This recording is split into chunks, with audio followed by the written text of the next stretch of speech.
गुरु आणि माईंना वंदन करतो आणि आपला विषय पुढे चालू करतो. पुण्याईचा लेखाजोगा. हा विषय कसा बोलायचा खरा प्रश्नच असतो, कारण बऱ्याच अँगलनी तो मांडण्याची गरज आहे. काही लोकांनी मला प्रश्न विचारले की पुण्य म्हणजे नक्की काय असतं. तर थोडक्यात मी पुन्हा थोडंसं सांगतो की आपण कर्म कायम करत असतो. कर्म करत नाही असं आपला 1 मिनिट जात नाही, कारण विचार आपण एकसारखे करत असतो. आणि आपण कर्म हे विचार, उच्चार आणि आचार या स्तरावर करत असतो. आणि विचार आपण सबंधच करत असतो, त्यामुळे आपलं कर्म कमीत कमी विचार चालूच असतात. समजलं ना? त्यामुळे कर्म आपलं काही थांबत नसतं. आता कर्माचे प्रकार खूप आहे, ते मी सगळं सांगत बसत नाही. पण एक महत्त्वाची गोष्ट लक्षात ठेवा की सद्गुरूंनी या सगळ्यांना एकदम फाटा दिलेला आहे. कारण तुम्ही जर शास्त्रामध्ये किंवा गीतेमध्ये बघितलं तर बरीच त्या कर्माला नित्यकर्म, नैमित्तिक कर्म, काम्य कर्म अशी नावं दिलेली आहेत.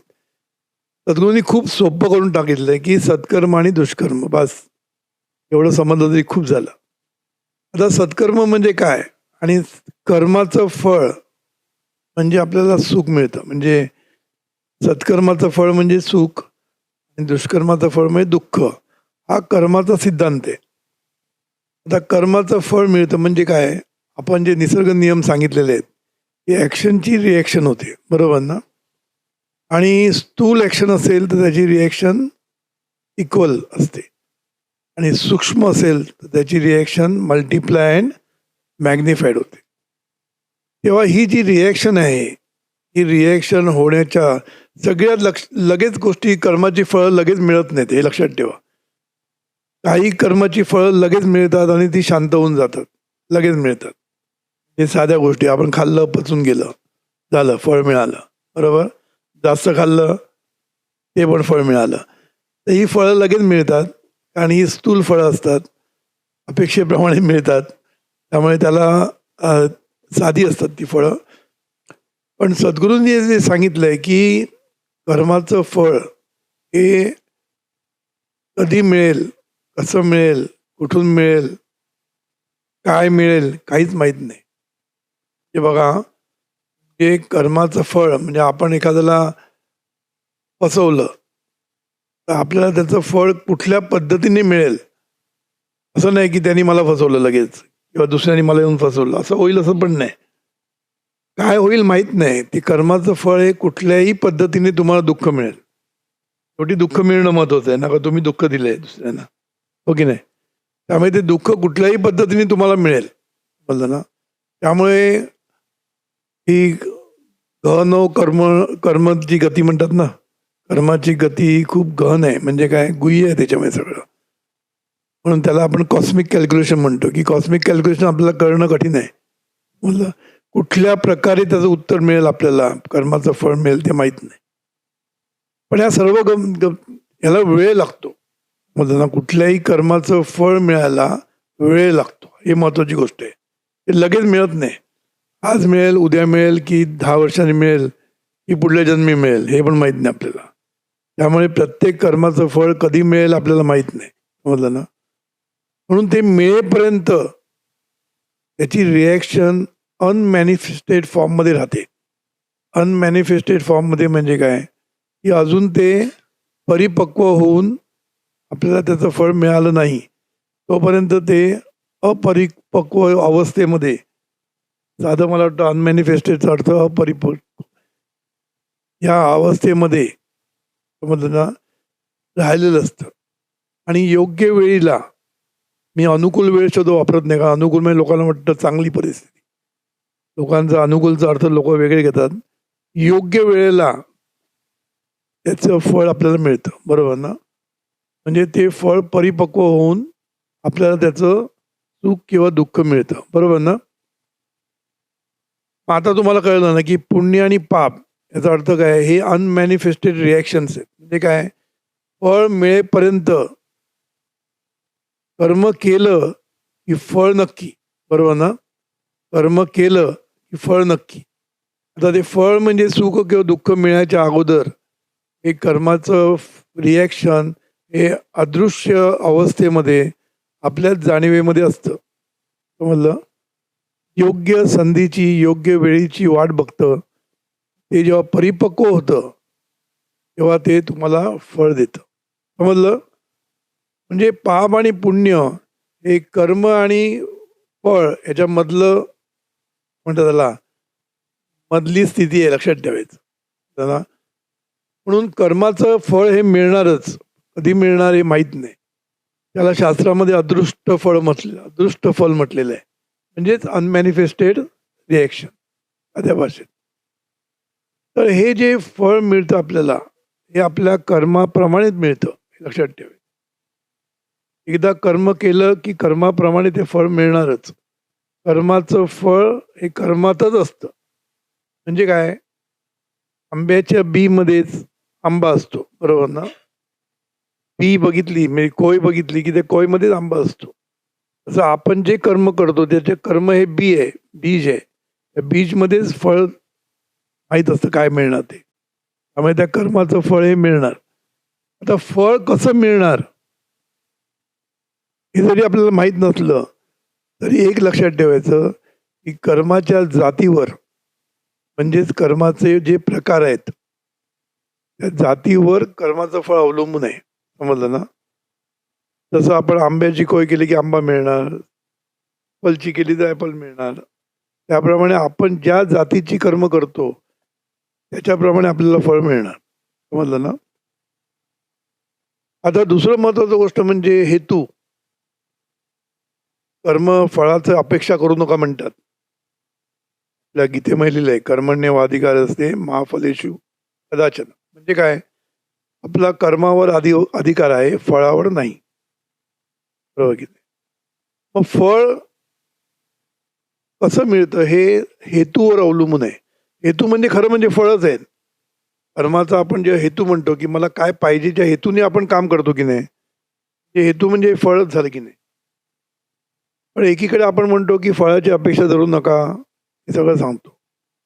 पण हेतू जर आपला व्यापक असेल, कारण हा विषय खूप मोठा आहे खरं म्हणजे. मला कसा मांडायचा तेच कळत नाही, कारण खूप गोष्टी त्याच्यात मला सांगायला लागतील.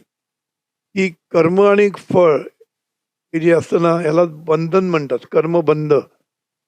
कर्माचं बंधन म्हणतात. कर्मबंध म्हणजे काय? की तुम्ही कर्म केलं की तुम्हाला फळ मिळणार. म्हणजे तुम्ही त्याच्यात अडकला. कर्मबंधनामध्ये तुम्ही अडकला. ते फळ तुम्हाला मिळालं. बरोबर की नाही? मग हे फळ तुम्हाला भोगायलाच पाहिजे. ते या जन्मात असू नाही तर पुढल्या जन्मात असू. फळ तर भोगायलाच पाहिजे. मग या कर्मबंधातनं मुक्त होता येतं. खूप मोठा विषय आहे. कर्मबंधातनं मुक्त कसं व्हायचं? त्याच्यासाठी खूप साधना करायला लागते, सगळं करायला लागतं, कबूल आहे. पण सद्गुरूंनी आपल्याला खूप साधी गोष्ट सांगितलेली आहे, की या कर्मफलातनं बंधन म्हणजे बंधन म्हणजे अगदी बंधन मुक्त नाही होणार, पण ह्याच्यातनं आपल्याला चांगलं रिझल्ट मिळतील. समजलं ना? म्हणून कर्मबंधन मुक्त होण्यासाठी काय म्हणतात माहिती आहे? कर्तृत्वाचा मद आणि कर्मफळाचा आस्वाद. म्हणजे कर्तृत्वाचा मद म्हणजे मीच केलं, मीच केलो, मीच सगळं केलं, मीच करता, हा जो अहंकार असतो, हा जो मी पण असतो, त्याला कर्तृत्वाचा मद म्हटलेला आहे. आणि कर्मफळाचा आस्वाद मलाच मिळाला पाहिजे. बोललं ना? हा जो आग्रह असतो, या दोघांमुळे आपण कर्मबंधनामध्ये अडकलेलो आहे. मग हे बंधन तुटतील कधी? हे बंधन तुटेल कधी? तर हे कर्म मी न करता, मीच करता न म्हणता, आपण विठ्ठल करता हा विषय आला. म्हणजे आता मी तो जास्त जात नाही याच्यामध्ये. पण विठ्ठल करता हा जो भाव आला, ते कर्तृत्वाचा मद आपला कमी व्हायला पाहिजे. अहंकार कमी होत गेला पाहिजे आणि जो करतो तो तोच करतो. हा भाव येणं सोपं नाही आहे ते. त्याच्यासाठी खूप साधना लागते. आणि कर्मफळाचा आस्वाद तो सुद्धा भगवंतालाच द्यायचा, परमेश्वरालाच द्यायचा. हां, म्हणजे आस्वाद फळाचा आग्रह नाही आणि कर्तृत्वाचा मत पण नाही. मी केलं असं म्हणतच नाही मी. नुसतं म्हणणं नाही हां. तो खरोखरचा भाव पाहिजे, की करता तोच आहे, मी नाहीच आहे. एवढं जर कर्तृत्वाचा मत गेला आणि कर्मफळाचा आस्वाद हा सुद्धा ईश्वरालाच, परमेश्वरालाच. हा खूप मोठा विषय आहे. त्याच्यासाठी हाय लेव्हलचं साधना करायला लागते. बरोबर ना? पण सद्गुरूंनी आपल्याला साधी साधना शिकवली आहे. ती मी तुम्हाला शिकवतोय. या कर्मबंधनातनं मोकळं जरी नाही झालं, या कर्मबंधनामध्ये सुख तरी तुम्हाला मिळेल चांगलं. आनंद मिळेल. बरोबर ना? मग कर्तृत्वाचं मत कधी कमी होईल? आपल्या साध्या व्यावहारिक भाषेमध्ये तुम्हाला आपण शिकवलेलंच आहे, की मी एकटा काही करू शकत नाही असं सद्गुरू शिकवलंय आपल्याला. काय सिद्धांत दिलाय? मी एकटा काहीही करू शकत नाही. मी जगू पण शकत नाही एकटा. बरोबर ना? जगू शकतो? नाही. तर मी एकटा जगू शकत नाही, मी एकटा जिंकू शकत नाही, मी एकटा यशस्वी होऊ शकत नाही, मी एकटा सुखी होऊ शकत नाही, हा सद्गुरूंचा सिद्धांत आहे. बरोबर की नाही? म्हणजे याचा अर्थ काय? हे जे सगळं मी करतोय, ते मी करतच नाही. सर्वांमुळे ते होतंय. होतंय? हे जे कार्य होतंय, कोणामुळे होतंय? मी केलं. हा अहंकार नसला पाहिजे. त्याच्या म्हणून नाही. सर्वांमुळे कार्य चाललेलं आहे. बरोबर ना? आपण सुद्धा जे काही करतो ते सर्वांमुळेच करतोय. एकटा काही करू शकत नाही. ऑफिसमध्ये एकटा काम करू शकतो? नाही ना? सगळ्यांमुळेच काम होतं ना? जरी आपण मोठे ऑफिसर असलो, तरी सगळे आहेत म्हणून तर काम होत असतं. बरोबर ना? म्हणून हा जर भाव ठेवला, त्याला कृतज्ञता भाव म्हणतात. काय? सर्वांमुळे मी काम करू शकतोय. सर्वांमुळे मी आहे. सर्वांमुळे मी सगळं करतोय. सर्वांमुळे हे कार्य चाललंय. माझा वाटा फार कमी आहे. हे जरी केलं ना, तरी आपला कर्तृत्वाचं मत कमी होईल. पण हे सतत आपलं भान पाहिजे. आपल्याला प्रत्येकाला वाटतं मी केलं म्हणून. समजलं ना? हे मी केलं हे भान न ठेवता सर्वांमुळे हे झालं. असं जर आपण प्रत्येक कर्मामध्ये भान ठेवता आलं आपल्याला, हे सोपं आहे की नाही? आणि साधी कृतज्ञता आपल्याला व्यक्त करायची की सर्वांमुळे होतंय मी एकटा काय. हा भाव जरी असला ना, तरी आपला कर्तृत्वाचा मत हे झाला. बरोबर? आणि कर्मफळाचा आस्वाद सद्गुरू काय म्हणतात? परमेश्वराला द्यायचा म्हणजे कोणाला द्यायचा? सर्वेश्वराला. सर्वेश्वराला म्हणजे कोणाला? सर्वांमध्ये जो ईश्वर आहे, त्या सर्वेश्वराला द्यायचा. म्हणजे सर्वांना द्यायचा. सोपं आहे. झालं की नाही? इक्वेशन सुटलं की नाही? कर्तृत्वाचं मत मला नाहीच आहे. कारण मी एकटा काहीच करू शकत नाही. सगळे आहे म्हणून हे सगळं होतंय.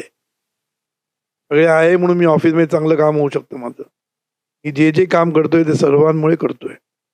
हे केलं की आपला मत कमी झाला. मी पण कमी झालं. अहंकार कमी झाला. आणि कर्मफळाचं आस्वाद जे फळ मिळणार आहे ते सर्वांना मिळू दे. तुम्ही सोपं कोण सांगितलं? सर्वांना मिळू दे ना. सर्वांना मध्ये सर्वेश्वराला झालं म्हणजेच ईश्वराचं झालं. म्हणजेच आपला कर्मबंध सुटला. सोपं आहे ना? कधी कुठे मोठी-मोठी साधना करायची गरज नाही. हीच साधना करायची. सोपं वाटलं? बरोबर? सोपं नाहीये, पण आपल्याला जमेल. सद्गुरूंनी आपल्याला सर्वांना हे आपल्यामध्ये रुजवलेलं आहे. इतकं रुजत जाईल, इतकं कर्मफळाचा आस्वाद सगळ्यांना मिळू दे, हा भाव आपल्याकडे यायला लागेल. म्हणून मगाशी मी सांगितलं, मला जे मिळालंय ना, सर्वांना मिळू दे. एक गोष्ट सर्वांना मिळू दे. आपण असा विचार केला, नुसतं प्रार्थना धडधड करू नका. मनापासून करा, मनापासून. मनापासून वाटलं पाहिजे की सर्वांना मिळू दे. म्हणजे काय होईल, की आपण आपला कर्तृत्वाचं मत पण कमी होईल आणि कर्मफळाचा आस्वाद पण आपण सर्वेश्वराला देऊन मोकळे झालो. बरोबर? त्यामुळे हे जर जगणं म्हणतं ह्यालाच हेतू म्हटलं मी. कर्माचा हेतू जो म्हणतात ना, तो इतका व्यापक पाहिजे, की फक्त मी माझ्यासाठी काम करत नाही कुठलीही गोष्ट. म्हणून साधी-साधी काम करताना पण आपल्या मनात विचार आला पाहिजे, की हे मी कोणासाठी करतोय? तर डॉक्टर, डॉक्टर कोणासाठी काम करतोय? पैसे मिळवण्यासाठी करतोय? मग तो कर्मबंधनात अडकला. पगारासाठी करतोय? त्यासाठी करतोय. त्याच्या मनात पाहिजे की मी लोकांचं आरोग्यासाठी मी काम करतोय, समाजाचं आरोग्य चांगलं होण्यासाठी मी काम करतोय. हा व्यापक विचार पाहिजे याच्यामध्ये. पगार बिगार हे साधी फळं आहेत ती, हो की नाही? म्हणून प्रत्येकाने आपलं काम करताना फक्त पगारासाठी काम नाही करायचं.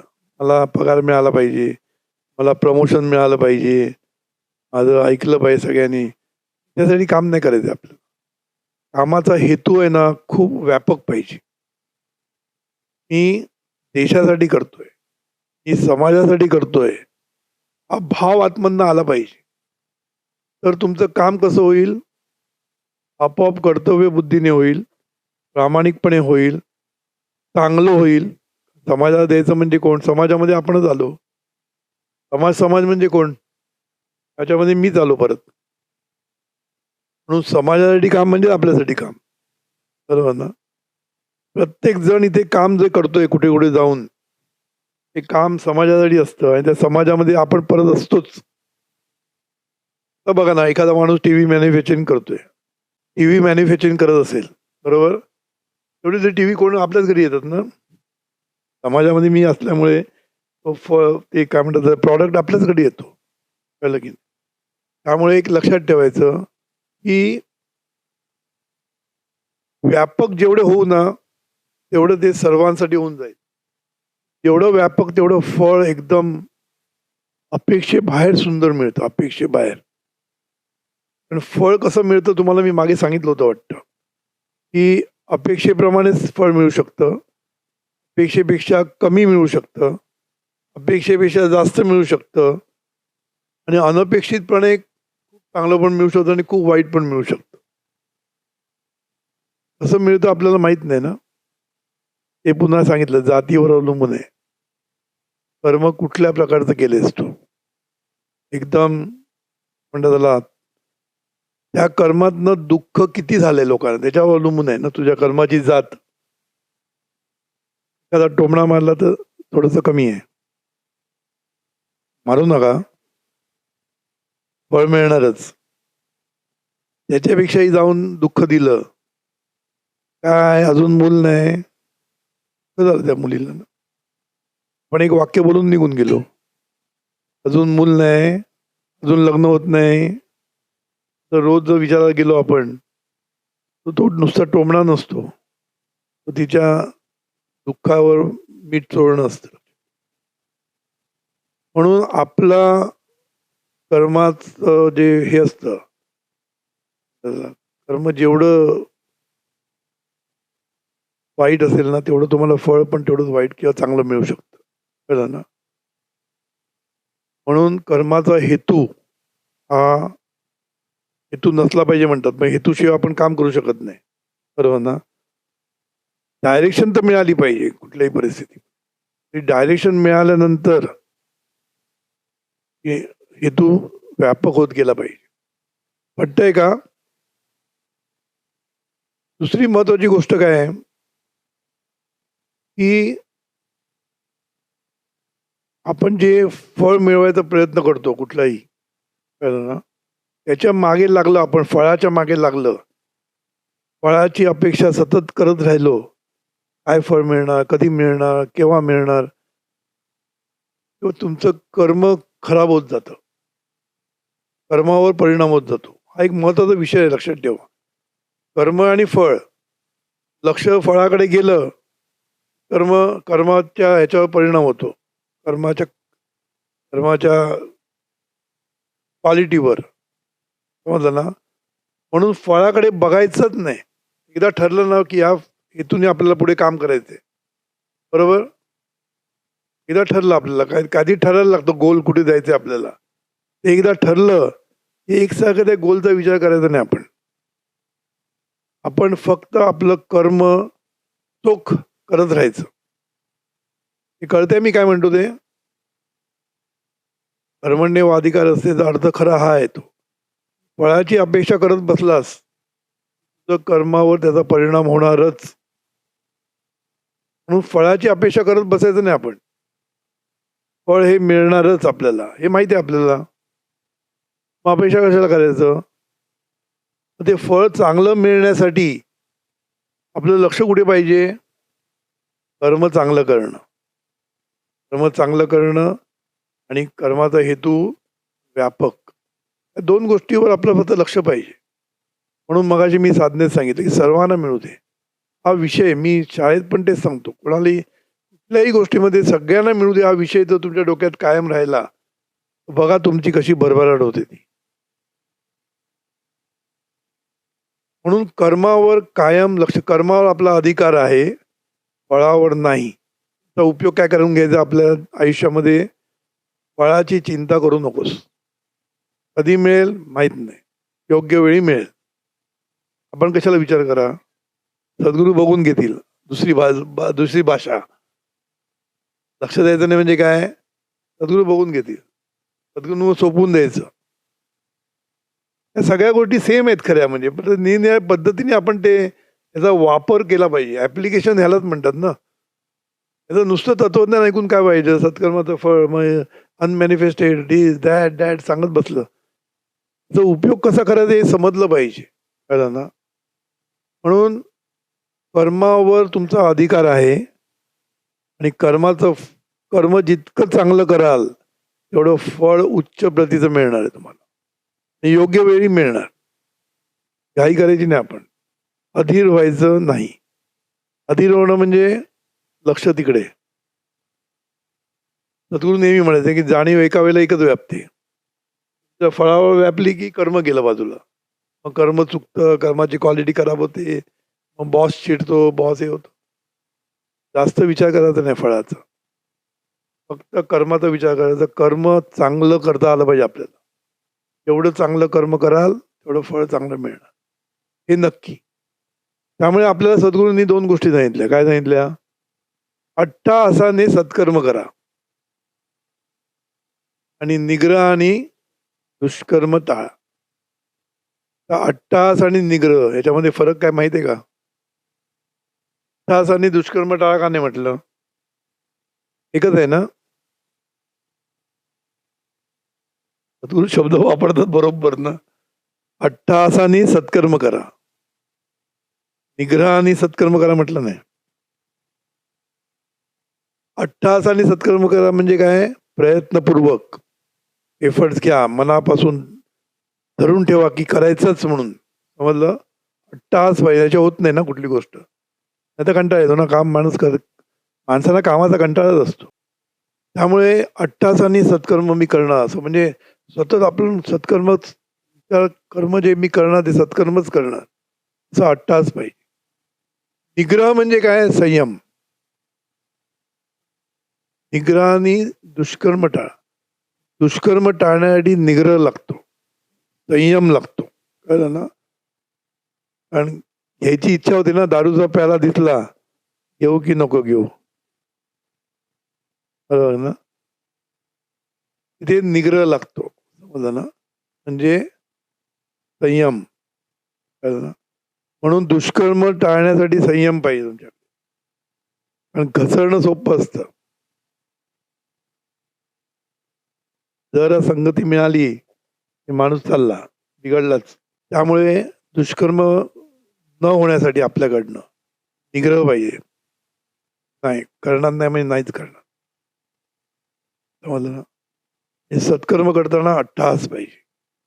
आणि नाही तर सहज होत नाही कुठलीच गोष्ट. त्याला अट्टहासाने प्रयत्न करायला लागतो. बरोबर ना? 2च गोष्टी करायचं. म्हणजेच काय? कर्मावर लक्ष ठेवायचंय. सत्कर्म असेल तर अट्टहासाने करत राहा. दुष्कर्म असेल तर करू नकोस. एवढ्याच गोष्टी करा. सोपं एकदम. पण आपल्याला सत्कर्म म्हणजे काय आणि दुष्कर्म म्हणजे काहीच माहित नाही. तिथेच प्रॉब्लेम झालाय. ती सांगते मला सत्यनारायणाची पूजा दर आठवड्याला. तिला वाटलं हे सत्कर्म झालं. वाईट कर्म नाही ते. दुष्कर्म पण नाही आणि वाईट कर्म पण नाही. चांगलंच आहे ना. सत्यनारायणाची पूजा केली तर काय वाईट आहे? पण पूजा करणं ही आपली एक ही झाली, काय म्हणतात त्याला, परंपरा झाली. देवाचं स्मरण करण्यासाठी पूजा करतात लोक. काहीतरी केलं पाहिजे ना. त्याशिवाय देवाचं स्मरण कसं होईल आपल्याला? आपल्याला पूर्वजांनी ही पद्धत घालून दिली की बाबा पूजा करा जरा. सकाळी उठून घाईघाईने जाण्यापेक्षा 1-5 मिनिटं पूजा करा, नमस्कार करा. आता हे किती करायचं आपण ठरवलं पाहिजे ना. दर आठवड्याला घालायची, दर दिवशी घालायची, वर्षाला एकदा घालायची, बरोबर की नाही? ते आपण ठरवलं पाहिजे ना. म्हणून कुठलीही गोष्ट वाईट नाही, लक्षात ठेवायची. सत्यनारायणाची पूजा पण चांगली, रोज पूजा करणं पण चांगलं. कुठल्याही गोष्टीचा अतिरेक करायचा नाही. अतिरेक झाला की तो कर्मकांड झालं. समजलं ना? मग लोकांना ते म्हणजे वेळ नसला तरी करणारच कुठल्याही परिस्थितीत करणार. पैसे नसले तरी पैसे खर्च करणार. म्हणून बघा श्रीमंत लोकांच्या घरी पूजेला 7-7 ब्राह्मण असतात, भज्जी असतात. कारण श्रीमंत आहे ना, पैसे काढायचे असतात. गरीब देणार नाही म्हटल्यानंतर एकच भज्जीत काम होऊन जातं. ते पण हुशार असतात ना. म्हणून एक कुठलीही गोष्ट ही वाईट नाही, पण हे म्हणजे चांगलं असं नाही. कारण सद्गुरू नेहमी सांगतात, की पूजा करताना सुनेला ओरडायचं, सुनेच्या आई-बाबांचा उद्धार करायचा, इथे पूजा करायची. याला काही अर्थ नाही ना. म्हणून पूजा करणं, हे करणं, नमस्कार करणं, हे करणं सगळं चांगलं आहे. ह्याला सत्कर्म म्हणत नाही. सत्कर्म म्हणजे काय? हे कर्म स्वतःच्या हिताचं आणि इतरांच्या हिताचं, समाजाच्या हिताचं असेल, ते खरं सत्कर्म. बघा. मी अजून एक सांगितलं, की स्वतःच्या हिताचं आणि इतरांना जर त्रास होणार नसेल त्याचा, तरी ते चांगलंच कर्म. बरोबर ना? म्हणून सत्कर्म म्हणजे काय?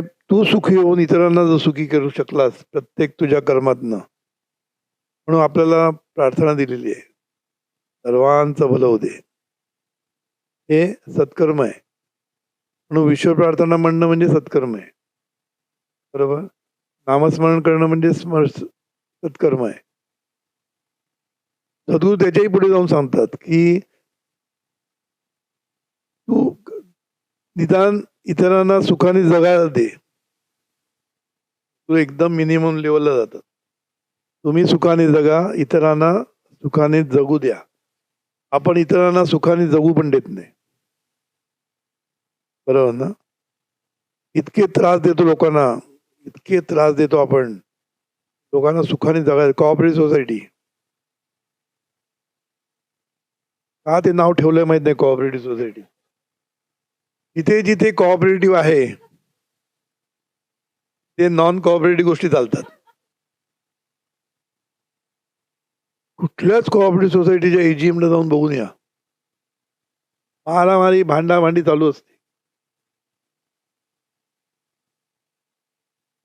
कारण कोणच इतरांचा विचार करत नाही. कोणच इतरांचा विचार करत नाही. आणि आपण जर काय सांगायला गेलं आपल्या मुडकात काढतात. ठेव तुझं ते बाजूला. म्हणून सत्कर्माची व्याख्या सद्गुरूंनी एकदम सोप्या सोप्या केलेल्या आहेत. निसर्ग नियमाला धरून जे कर्म करशील ते सत्कर्म. सत्कर्म म्हणजे काय? मोठं केलं पाहिजे असं नाही, मोठं पण करता येतं सत्कर्म. दान, सद्गुरू सांगतात ना, अन्नदान, कामदान आणि घातले अवयवदान, श्रमदान. श्रमदान हे पण दानच आहे ना. आपण ऑफिसमध्ये काम करतो हे सुद्धा श्रमदानच आहे. म्हणून सत्कर्म म्हणजे असं मोठं विषय आपण करायची गरज नाही. साध्या बाबतीत आपलं आपलं हिताचं पाहिजे, दुसऱ्यांचं पण हिताचं असेल बेस्ट. म्हणून प्रत्येक कृती ही राष्ट्रहिताची म्हटलंय ना मी, म्हणजे ती समाजाच्या हिताची असली पाहिजे प्रत्येक कृती. म्हणून प्रत्येक कर्म करताना आपण सावध राहून तर ते कर्म केलं, झालं कर्मयोग. कर्मयोग म्हणजे काय? सावध राहून काम करायचं, ते कर्म करणार ते आपलं हिताचं, समाजाच्या हिताचं, आणि फळ सर्वांना मिळू दे. फळाकडे लक्ष द्यायचीच गरज नाही, अपेक्षा करायचीच गरज नाही. सगळं सद्गुरू सोपून द्या. सगळ्या गोष्टी टायमात, योग्य वेळी योग्य गोष्टी होणारच. पण हे सांगितलं तर, सांगतो तसं केलं तर, नाही तर काय उपयोग आहे? आपण जे सांगतो ते जर तुम्ही केलं नाही, सर्वांना मिळू दे म्हणू दे आणि आजूबाजूला कोणाला द्यायचंच नाही. नाही नाही, मलाच होतं बाय, तुला नाही. सर्वांना मिळू द्या. तोंडाने नुसतं बोलायचं नाही. इथे आल्यानंतर दुसऱ्यांना पण जागा कशी मिळेल हे बघणं महत्वाचं आहे. पण बघतो का खरंच? मला तर मागे दिसत नाही, म्हणून तुम्ही बघू शकत नाही. पण आपण खरंच असं वागतो का आयुष्यामध्ये? इतरांचा विचार करतो आपण?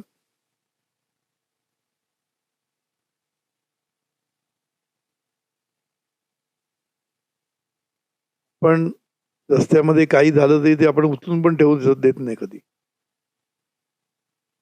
ही माई करायची ना, केळ्याची साल बाजूला काढायची. आपण इतरांचा विचार करायला आपल्याला वेळच नाही खरं म्हणजे.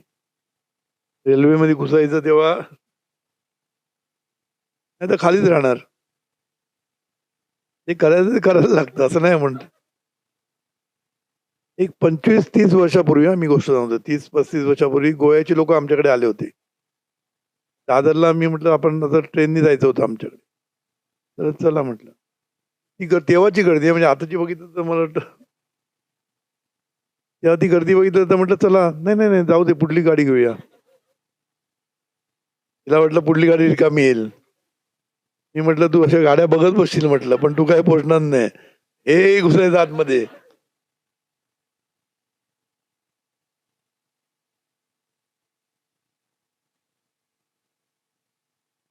ते गोष्ट तुम्हाला करताना जरा थोडंसं प्रॅक्टिकल व्हायला लागतं. त्याबद्दल मी काय म्हणत नाही.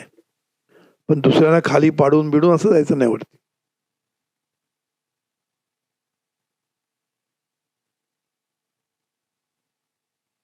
खरं विचार केलाय तुम्ही कधी? आपण खरंच विचार करतो का इतरांचा? पुढे मग संचित प्रारब्ध हा सगळा विषय घेऊ आपण हळूहळू. हे ईश्वरा सर्वांना चांगली बुद्धी दे, आरोग्य दे, सर्वांना सुखात आनंदात ऐश्वर्यात ठे, सर्वांचं भल कर, कल्याण कर, रक्षण कर आणि तुझे गोड नाम मुखा खंड राहू दे. सद्गुरुनाथ महाराज